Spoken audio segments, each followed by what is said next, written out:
So you've worked on the extension task, and you've noticed that the issue is when our object falls down. So when you jump into this, it falls down, and let's say you then die on this fallen object here. You respawn, let's say over here.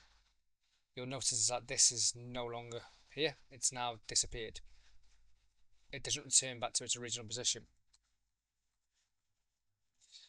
which is a problem because as you add these checkpoints in, the more you die on this particular hazard section here, the more you respawn,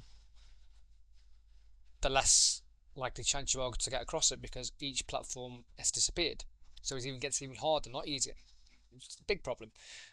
So what you need to do is basically return these. So if you've had a go at the extended task, good. If you completed it, amazing. But let's break down exactly how to get these to return. So if I open up the script, what we're doing is we've already got a reference to our rigid body. So we've already got that reference. But also what we've added in is a reference to a vector 3, and we're calling it the start position. So that start position is basically referencing where we're starting, and obviously the starting position is here.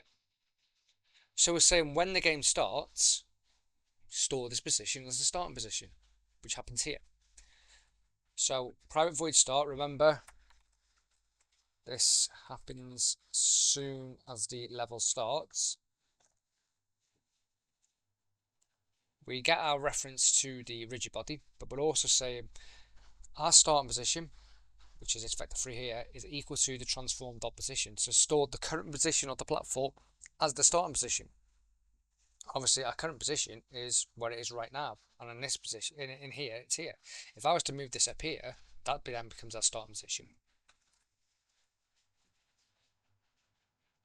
And then we got the usual script, so what was already in there, which was all this highlighted. So basically, if we collide with the trigger, then we're going to drop the platform. Okay, well, we're going to give it a random number, and if the number is 0, then drop the platform, otherwise don't do anything. But you'll notice now that I've added something called the start coroutine. Now a start coroutine is basically a timer.